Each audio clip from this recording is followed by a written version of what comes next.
श्रीरामानन्दार्य मध्यमा अस्मदाचार्यपर्यन्ता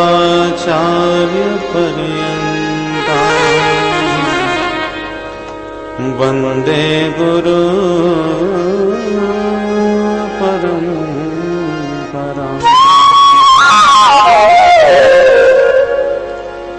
गौराङ्गं रसमयं नित्यं रसाचार्यं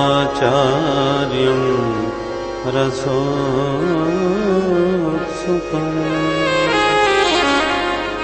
श्रीरामहर्षणदेवाख्यं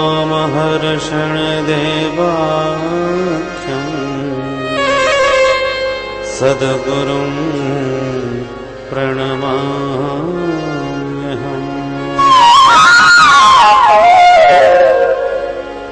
जय जय श्रीराधा जय जय नवरकिशोर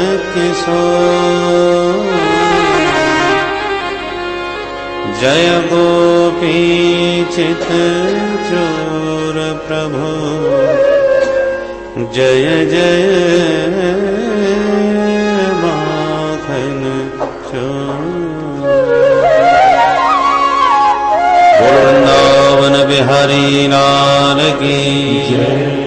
श्री सद्गुरुदेव भगवान की जय। श्री सुखदेव जी महाराज की जय।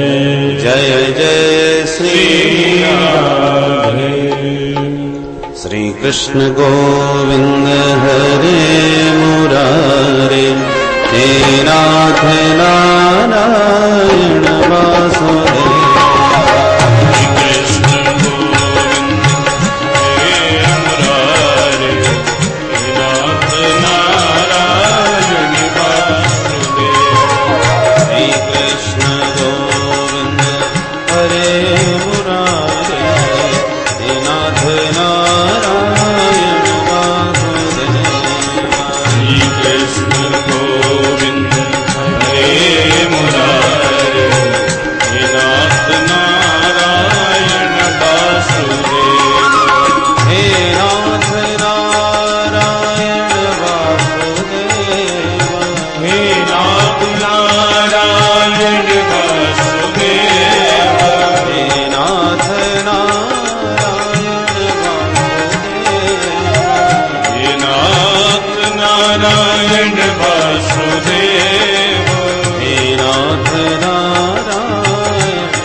नाथ नारायण वासुदेव।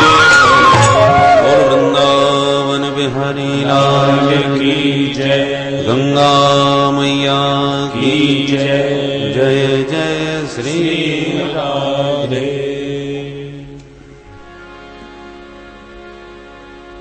परम मंगलमय भगवत स्वरूप श्रीमद् भागवत महापुराण के महात्म्य में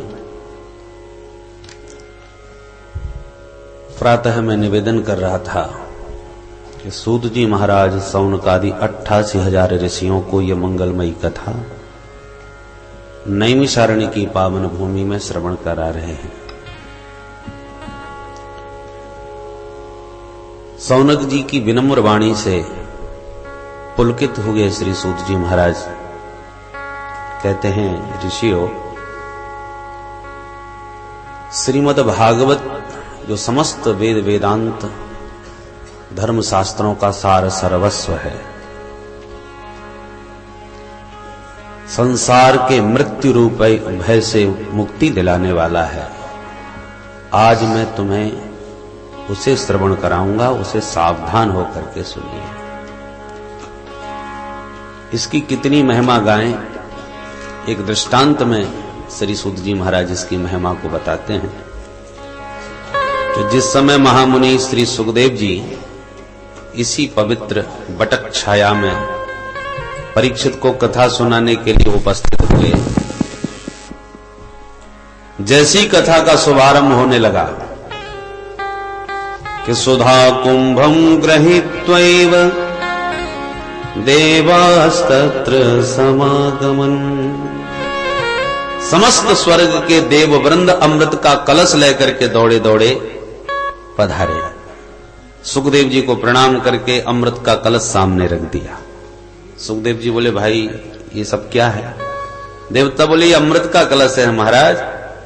तो भाई यहां क्यों लाए हो? बोले, यहां इसलिए लाए हैं कि परीक्षित मरने वाले हैं और ये अमृत कलश का अमृत जो भी पी लेता है उसे अमरत्व की प्राप्ति हो जाती है, वो अमर हो जाता है। हम चाहते हैं ये अमृत आप परीक्षित को पिला दें और परीक्षित की मृत्यु की जो समस्या है वो हल हो जाए। सुखदेव जी को सुन के बड़ा आश्चर्य हुआ कि देवता लोग इतने परमार्थी कब से हो गए। इस मृत्युलोक में तो आए दिन लोग मरते रहते हैं। न हमने बुलाया न परीक्षित ने पुकारा, बिन बुलाए देवता अमृत लेके आ गए। ये तो महान आश्चर्य है। महाभारत में प्रसंग आता है कि पक्षीराज गरुड़ को अपनी मां को दासित्व से मुक्ति दिलाने के लिए अमृत की आवश्यकता पड़ी। कथा बहुत लंबी चौड़ी है, आपने श्रवण किया होगा। संकेत में निवेदन कर रहा हूं। गरुड़ की माता विनिता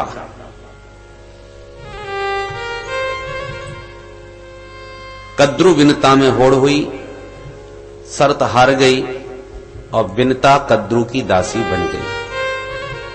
शर्त रखी कद्रु ने कि यदि स्वर्ग का अमृत तुम हमें दे दो तो हम तुम्हें अपने दासित्व से मुक्ति दिला देंगे, तुम्हें मुक्त कर। मां दासी है तो उनके पुत्र गरुड़ को भी दास बन के सर्पों की सेवा करनी पड़ी। सर्प सब गरुड़ के सिर पर सवार होके कहते, उड़ो, जहां कहते वहां जाना पड़ता है।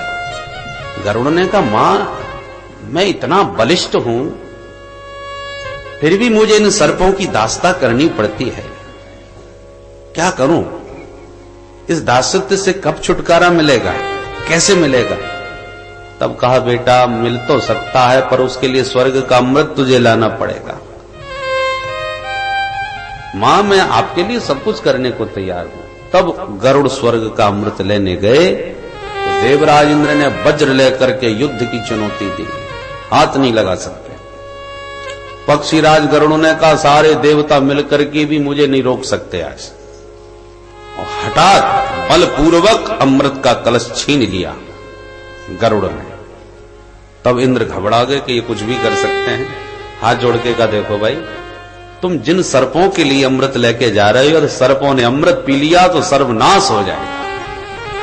वो मरने वाले नहीं, विश्व में कितनी बड़ी समस्या खड़ी हो जाएगी। तब दोनों के बीच में समन्वय हुआ। गरुड़ ने लाके अमृत दिया, दासत्व से मां को मुक्ति दिलाई, और उसी समय इंद्र आकर के अमृत का कलश लेके अंतर्धान हो गए, उसका अपहरण करके चले गए।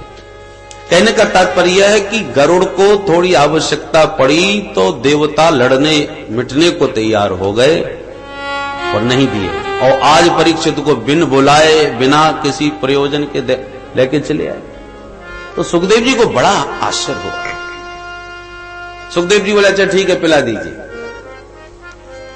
तब देवता बोले महाराज एक निवेदन हमारा भी सुनिए। कहिए। बोले हम चाहते हैं कि ये अमृत तो परीक्षित पी जाएं, और जो आप कथारूपी अमृत इनको पिलाने वाले थे वो आप हम देवताओं को पिला दीजिए, विनिमय हो जाए। प्रपास्यामो वयम सर्वे श्रीमद् भागवतामृतम, ये भागवतामृत आप हमको पिलाइए। सुखदेव जी ताली बजा के खूब हंसे, अरे ठगियाओ, हमको ही तुम ठगने चले आए।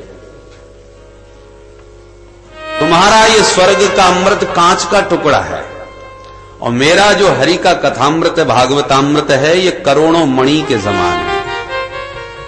अब कहां कांच का टुकड़ा कहां मणि? भाई हमारी चीज आप रख लो, आप अपनी चीज हमें दे दो। ये विनिमय तब होता है जब वस्तु बराबर के मूल्य की हो, तो ठीक है आदान प्रदान हो जाए। पर कांच दे करके मणि ले ली जाए, ये तो सरासर ठग विद्या है। क्व सुधा क्व कथा लोके क्व कांचः क्व मणिर्महान् ब्रह्मरातो विचार्यैवं तदा देवान् जहासः। सुखदेव जी का एक नाम है ब्रह्मरात, और परीक्षित जी का एक नाम है विष्णुरात। विष्णुरात श्रोता और ब्रह्मरात वक्ता, और इन दोनों ही श्रोता और वक्ता को मां के गर्भ से ही प्रभु की कृपा प्राप्त है। कथा प्रसिद्ध है, सुखदेव जी महाराज मां के गर्भ में 12 वर्ष तक बैठे रहे। व्यास जी कहते हैं बेटा बाहर आओ। बोले पिताजी नहीं आऊंगा। क्यों? बोले बाहर आते ही माया मुझे लपेट लेगी। माया का मतलब मैं और मोर तोरते माया। जीव जब तक मां के गर्भ में रहता है माया मुक्त रहता हुआ सारे अपने स्वरूप को समझता है, विशुद्ध ज्ञान से संपन्न रहता है, अपने वास्तविक स्वरूप में स्थित रहता है। पर जहां जन्म लिया,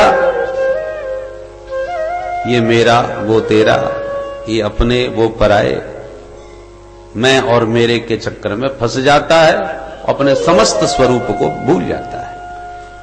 जैसे निर्मल जल की धारा जब तक आकाश में है तब तक तो निर्मल है, और जहां बूंद पानी की धरती में गिरी के गंदी हो गई, पानी गंदा।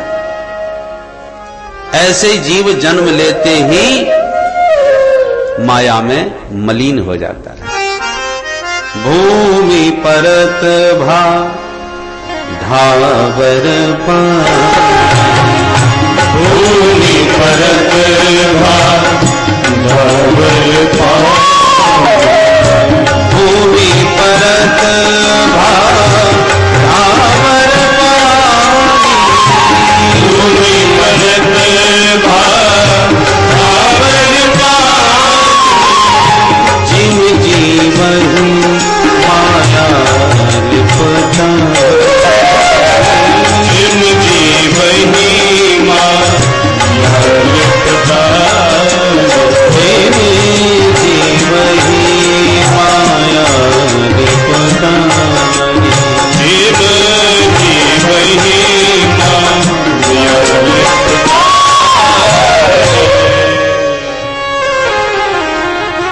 इसलिए पिताजी हम जन्म ही नहीं लेना चाहते, नहीं तो माया में फंस जाएंगे। तब व्यास जी ने प्रभु से प्रार्थना करी, प्रभु इसको समझाइए। तब भगवान ने सुखदेव जी के सिर पर हाथ रखा, वत्स मेरा आशीर्वाद है, तुम निश्चिंत होकर संसार में जाओ, माया मेरी है, तुम्हारा कभी भी स्पर्श नहीं करेगी। माया से वही मुक्त हो सकता है जिसके सिर पर माधव का हाथ हो। मामेव ये प्रपद्यन्ते माया मेताम तरंतिते।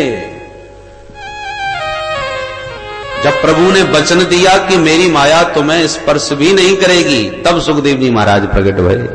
बोलो सुखदेव भगवान की जय। इसलिए माया मुक्त महात्मा है। पैदा होते ही जंगल में उठ के चल दिए, पिताजी पुत्र पुत्र पुकारते रहे, फिर भी मुड़ के भी नहीं देखे। ऐसे माया मुक्त महात्मा श्री सुखदेव जी महाराज। सुखदेव जी महाराज जैसे माया मुक्त महात्मा भागवत के मुख्य वक्ता हैं। अब बताओ, संसार जिन्हें छू नहीं सकता, माया जिसे स्पर्श नहीं कर पा रही, उस माया मुक्त महात्मा को देवता लोग अमृत का कलश का प्रलोभन प्रदान कर रहे हैं। अमृत का कलश भी साधारण नहीं है। समुद्र मंथन से कितनी कठिनाई से देवताओं को प्राप्त हुआ है, जिसके कारण देवासुर महासंग्राम भी हुआ है। बहुत दुर्लभ वस्तु है। और सुखदेव जी उस अमृत को कांच का टुकड़ा कहकर ठुकरा दिए। परीक्षित भी, इनका चरित्र आप विस्तार से आगे सुनेंगे। मां के गर्भ में ही माधव इन्हें दर्शन देने गए और अश्वत्थामा के ब्रह्मास्त्र से इनकी रक्षा की। तो दोनों ही श्रोता और वक्ता मातृगर्भ से ही प्रभु की कृपा का कवच धारण किए हुए हैं। इसलिए संसार की कोई भी वस्तु इनको प्रलोभित नहीं कर सकती।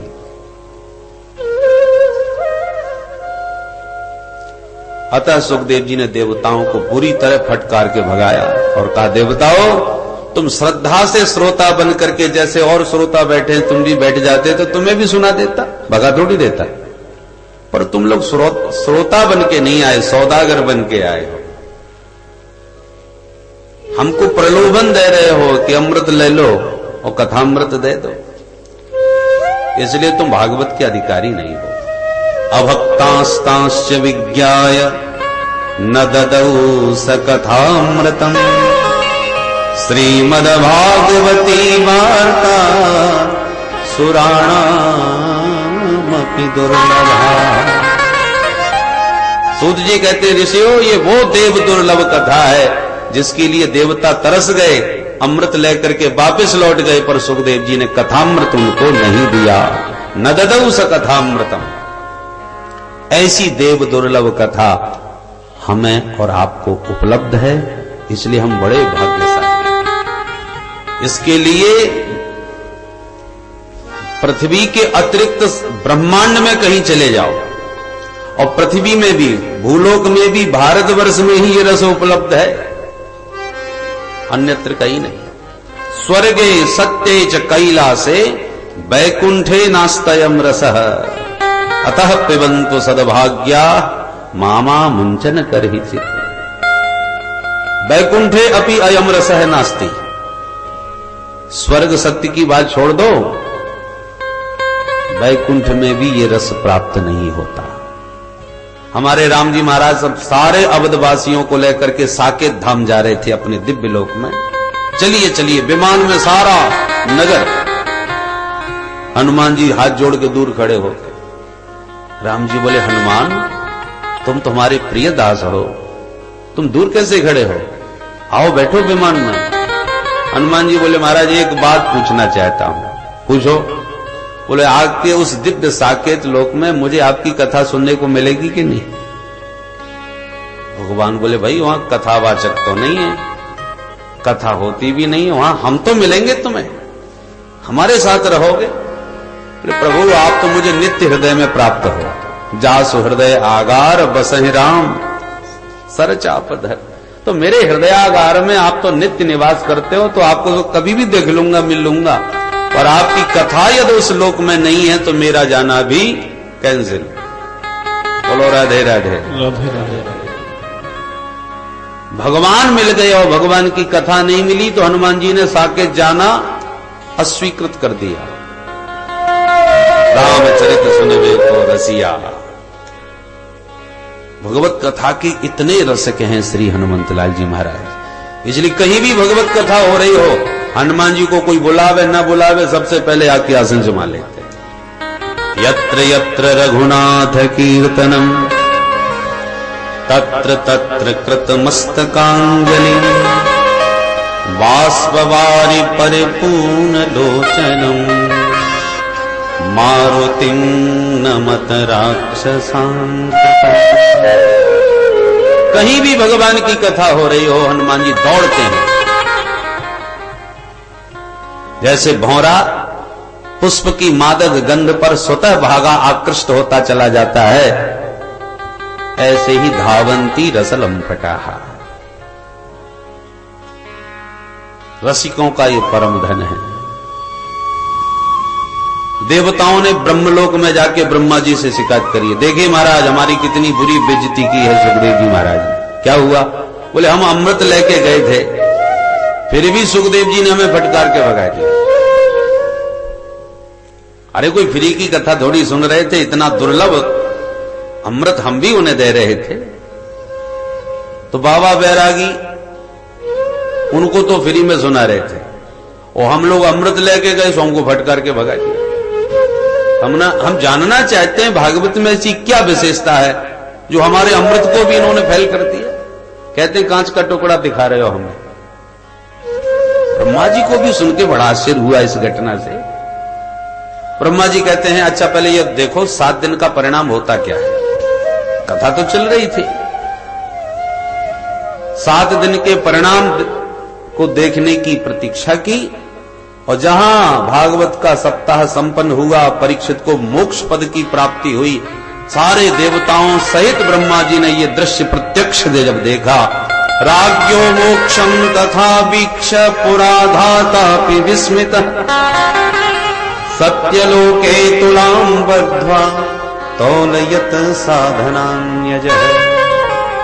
दाता अपि विस्मितः, परीक्षित के मोक्ष को देखकर विधाता भी विस्मित हो गए, आश्चर्यचकित हो गए। मात्र 7 दिन के अंदर ये कौन सा दिव्य साधन है जिससे परीक्षित जैसे चक्रवर्ती सम्राट को मोक्ष पदवी प्राप्त हो गई, मैं भी जरा देखना चाहता हूं।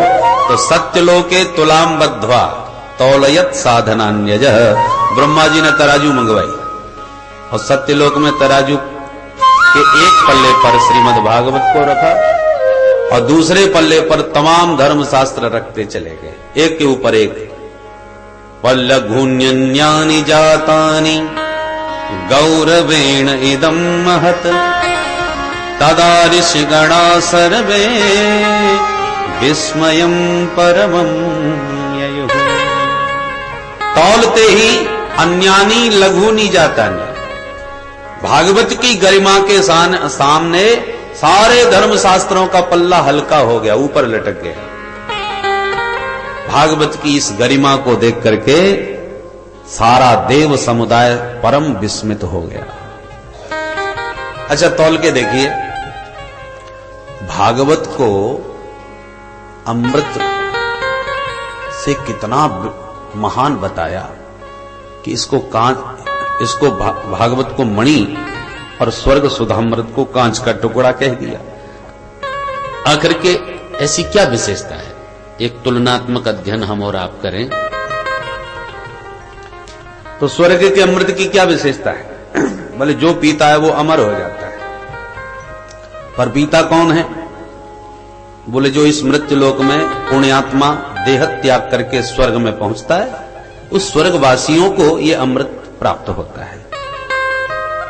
नरकगामी जीव जाना चाहें, पीना चाहें, पापियों की इच्छा यदि पीने की हो तो उनको नहीं मिलेगा। वो अमृत केवल पुण्यात्माओं को ही प्राप्त होता है, पापात्माओं को नहीं। ये अमृत के बारे में प्रसिद्ध है। और हरि कथामृत बोले ये सबको सुलभ है। पापात्मा हो, पुण्यात्मा हो, महात्मा हो, दुष्टात्मा हो, कैसी भी आत्मा हो, कोई भी आवे, किसी को प्रमाण पत्र दिखाने की आवश्यकता नहीं, देखो हमने इतना पुण्य किया है तब आए हैं। ये अमृत सबके लिए समभाव से प्राप्त होता है, कोई भी आ सकता है, पी सकता है। पर स्वर्ग सुधामृत पक्षपाती, हरि कथामृत निष्पक्ष, सबके लिए बराबर। पहली विशेषता। दूसरी, स्वर्ग का अमृत पीने वाले देवताओं के गले में एक माला डाल दी जाती है। उस माला का ये चमत्कार है कि जब तक तुम्हारे पुण्य रहेंगे माला हरी भरी रहेगी, पुण्य क्षीण होते जाएंगे माला सूखती जाएगी, और जहां संपूर्ण माला सूख गई कि आपको धक्का मार के स्वर्ग से नीचे फेंक दिया जाएगा। क्षीणे पुण्य मर्तलोकम विसंति। तो देवताओं की जब माला सूखने लगती है तो उनका मुंह भी सूखने लगता है कि अब गए, अब हमारे सुकृत समाप्त। तो उनको शोक भय व्यापने लगता है पुण्य क्षीण होने से। और हरि कथामृत की क्या विशेषता है? बोले स्वर्ग सुधामृत के पीने वाले देवताओं का सुकृत समाप्त होता है और क्षीणे पुण्य मर्तलोकम विसंति, ऊपर से नीचे गिर जाते हैं। और हरि कथामृत पीने वालों के कलमशापहम, सारे पाप ताप संताप नष्ट होते चले जाते हैं और देह त्याग के बाद भगवान के परम दिव्य अलौकिक धाम के वासी बन जाते हैं। अब बताइए कौन सा अमृत श्रेष्ठ माना जाए? एक अमृत सुकृत पुण्य समाप्त करके नीचे गिराता है, और दूसरा कथामृत पापों को नष्ट करके भगवत धाम को प्राप्त कराता है। एक अमृत पीने वाले देवताओं के पुण्य क्षीण होते हैं, माला सूखती है तो शोक मोह भय व्याप्त होता है, और हरि कथामृत पान करने वालों के जीवन से शोक मोह भय समाप्त हो जाता है।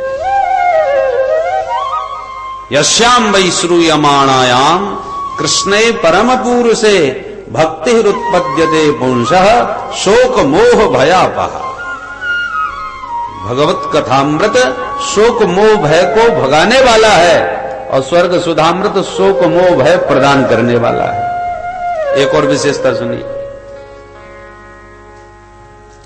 स्वर्ग सुधामृत सीमित है, स्वल्प है। एक ही कलश तो निकला था समुद्र मंथन से, बस उतना ही है। और सीमित होने की वजह से विचारों को संकोच लगता है कि खर्च ना हो जाए, तो पीते पिलाते कुछ नहीं, केवल सूंघते रहते हैं। उसकी दिव्य गंध को सूंघ सूंघ करके प्रसन्न रहते हैं। तो कृपणता से काम लेते हैं, खर्च होने के भय से। जबकि हरि कथामृत में कृपणता का कोई काम नहीं। क्यों? बोले हरि अनंत, हरि कथा अनंता, ये अनंत महासागर है। चरितम रघुनाथस्य शतकोटि प्रविस्तरम एकैकमक्षरम पुंसाम महापातक नाशनम। शतकोटि प्रविस्तरम, रामचरित शतकोटि अपारा। तो भगवान के चरित्र अनंत हैं, इसलिए पिलाने वाले उदारता से पिलाते हैं। चकाचक पियो, कंजूसी का कोई काम नहीं। उदार मना भुवि गृणन्ति ते भूरिदा जना। उदारता से वक्ता इस कथामृत को पिलाते हैं, क्योंकि उन्हें खर्च होने का डर नहीं है। और देवता लोग कृपणता के साथ सुनाते रहते हैं, क्योंकि डर है कि खत्म न हो जाए। बोलो राधे राधे राधे राधे। इसलिए कंजूसी की पराकाष्ठा करते हैं। एक बार 3 कंजूस इकट्ठे हुए, एक से एक जबरदस्त, जीवन में कभी फूटी कौड़ी खर्च नहीं करी। तीनों ने मिलकर कहा, लोग अपने को बड़ा लोभी कहते हैं, चलो आज कुछ खर्चा करके दिखाते हैं। चलो गए मार्केट में, क्या खरीदा जाए? एक बोला चलो घी खरीदते हैं, खाएंगे तो कम से कम सेहत तो बनेगी। हाँ ये ठीक है। हिम्मत बांध करके 250-250 ग्राम घी खरीद लिया। बड़ा छाती चौड़ा करके आए, आज खर्चा करके आ रहे हैं, रख लिया। परंतु स्वभाव जो है कृपणता का, वो कहां जाए। 1 महीने के बाद फिर तीनों मिले, तो मिलते ही बोले, कहो साहब घी खा लिया? बोले नहीं नहीं, अभी हमारा तो चल रहा है। अच्छा कैसे चलाते हो? बोले हम तो ये करते हैं भाई कि जब घर की सारी रोटियां बन के तैयार हो जाती हैं तो एक ऊपर की चुपड़ देते हैं, एक नीचे वाली चुपड़ देते हैं, बाकी सारी रोटियां चुपड़ी हुई समझ लेते हैं, इसलिए हमारा घी ठीक ठीक अभी चल रहा है। दूसरा बोला, राम राम इतना सारा खर्चा? अच्छा तो तुम कैसे करते हो? बोले हम तो भाई सारी रोटियां घर की बनके जैसी तैयार हुई तो एक सलाई उठाई, बीच और घी में डुबोकर बीच रोटियों में चुबो देते हैं, तो नीचे से ऊपर तक सारी रोटियों को घी लग जाता है, एक बूंद में ही कम चल जाता है। दूसरा बोला, अरे राम राम तुम दोनों ही बड़े खर्चीले हो भाई। अच्छा तो तुम क्या करते हो? बोले भैया हमने तो अपना पूरा घी एक सीसी में भर रखा है, और जहां रोटियां बनती गई तो प्रत्येक रोटी पर सीसी घुमाते जाते हैं, एक बूंद भी खर्चा नहीं, और जब पाने के लिए बैठते हैं तब ढक्कन खोल देते हैं, सो वो खुशबू आती है, वो तरंग आती है कि मन गदगद हो जाता है, खुश हो जाता है। ज्यों का त्यों धरा है, एक बूंद खर्च नहीं हुआ हमारा। तो भैया जब सुन करके तेरा मन प्रसन्न है तो अब खर्च होने का प्रश्न ही क्या है। बिल्कुल यही हालत देवताओं की है, पीते पिलाते कुछ नहीं है, केवल सुंघाते रहते हैं, इसलिए तो अब तक चल रहा है वो अमृत, नहीं तो कब का घड़ा खाली हो गया होता है। तो देवताओं को ये कृपणता से इसलिए काम लेना पड़ता है क्योंकि थोड़ा है, जबकि हरि कथामृत में कृपणता का कोई काम नहीं, उदार मना होकर के संत पिलाते हैं, ये अनंत चरित्र है भगवान के।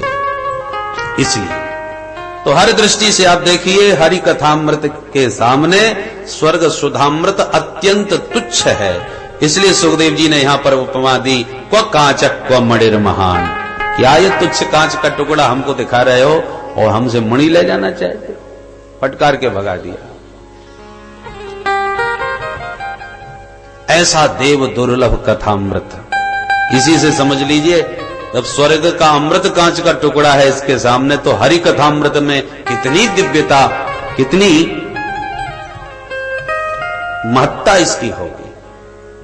अच्छा महाराज एक बात बताइए, सौनक जी ने पूछा कि इतना देव दुर्लभ ये हरि कथामृत है तो इसको 7 दिन में चटपट क्यों कर देते हो? 18,000 श्लोकों का महत्व ग्रंथ है, तो महीने में साल भर में विस्तार से सुनाओ। ये 7 दिन की परंपरा कब से चल पड़ी? सूत जी कहते सुनो, सबसे पहले ये परंपरा सनक सनंदन सनातन सनत कुमार चारों ऋषियों ने देवर्षि नारद को गंगा के तट पर हरिद्वार से प्रारंभ किया।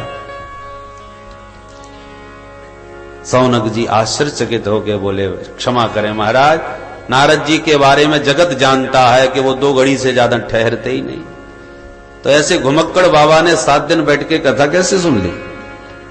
और सनकादिकों से इनका संयोग कहां हुआ और क्यों सुनना चाहा नारद जी ने इस प्रसंग को?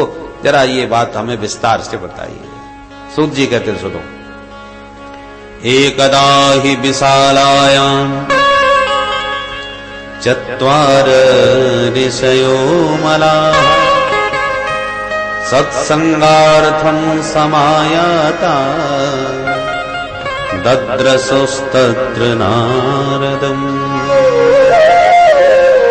एक दिन की बात, विशालापुरी में, विशालापुरी नाम बद्री नारायण धाम, बद्री विशाल में सनक सनंदन सनातन सनत कुमार चारों भाई भ्रमण कर रहे थे, घूम रहे थे। ये महात्मा लोग घूमते क्यों हैं? एकांत में बैठ के भजन करें? बोले ऐसे ही नहीं घूम रहे थे, सत्संगार्थम, सत्संग की इच्छा को लिए घूम रहे थे। भजन ध्यान तो एकांत में बैठ करके कर सकते हैं, और सत्संग थोड़ी अकेले में हो जाता है। इसलिए संत यदि जगत में भ्रमण करते हैं तो केवल एक ही उद्देश्य से, कोई रसिक भक्त, भगवत भक्त, वैष्णव संत साधु मिल जाए जिससे कुछ भगवान की चर्चा सुनने को मिले। कथा मात्रैक जीवन, सनकादिक चारों भाई भगवान की कथा को ही अपना जीवन मानते हैं। जैसे अन्न के बिना हम लोग नहीं रह सकते, उसमें हमारे प्राण हैं, ऐसे ही भगवत कथामृत पान किए बिना सनकादिक नहीं रह सकते। कोई रसिक वैष्णव मिल गया तो श्रोता बन के सुन लिया, और जब देखा कि आज सुबह से शाम ऐसी बीत गया, कोई नहीं मिल रहा, तो 4 में से फिर 1 वक्ता बन जाता है, 3 श्रोता बन जाते हैं, घर का सत्संग प्रारंभ। पर बिना भगवत चर्चा के कोई दिवस बीत जाए ये संभव नहीं। कथा मात्रैक जीवन, भगवान की कथा ही जिनका जीवन है। तो चारों भैया इसी दृष्टि से घूम रहे थे कि कोई मिल जाए। अचानक नारद जी मिल गए। नारद जी को देख करके चारों भाई बड़े गदगद हुए, बड़े प्रसन्न हुए, क्योंकि नारद जी परम रसिक हैं, बढ़िया कथा आज सुनने को मिलेगी, इस भाव से बड़े प्रसन्न हुए। पर जैसी नारद जी के निकट आए तो देखा नारद जी का मुंह लटक रहा है। एकदम व्यथित परेशान भागे भागे जा रहे हैं। चारों एक दूसरे का मुंह देखने लगे। राम राम, दुनिया को चक्कर में डालने वाले आज नारद जी स्वयं चक्कर में घूम रहे हैं। क्या हो गया इनको? चारों भैयाओं ने टोका। कथम ब्रह्मन दीन मुख कुतश्चिंता तुरो भवान त्वरितं गम्यते कुत्र कुतश्चागमनं तव इदानीं शून्यचित्तोऽसि गतवित्तो यथा तवेदं मुक्तसंगस्य नोचितं वद कारणम्। चारों भैयाओं ने नारद जी को टोकते हुए कहा, कथम ब्रह्मन दीन मुख।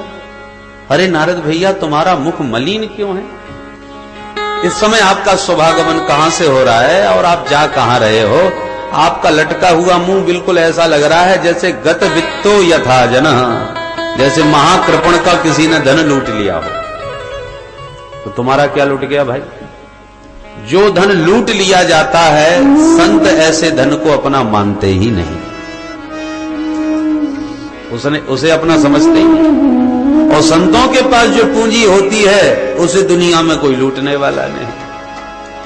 तो संतों की पूंजी क्या है? वृंदावन में जाके देखिए, गली गली में एक ही शब्द, हमारो धन राधा श्री राधा श्री राधा, हमारो राधा श्री राधा श्री राधा, हमारो धन राधा श्री राधा श्री राधा, हमारो धन राधा श्री राधा श्री राधा, परम धन राधा राधा राधा राधा राधा, परम धन राधा राधा राधा राधा राधा, प्राण धन राधा राधा राधा राधा राधा, प्राण धन राधा राधा राधा राधा, राधे हमारो धन राधा श्री राधा श्री राधा, धन राधा श्री राधा श्री राधा, परम धन राधा श्री राधा श्री राधा,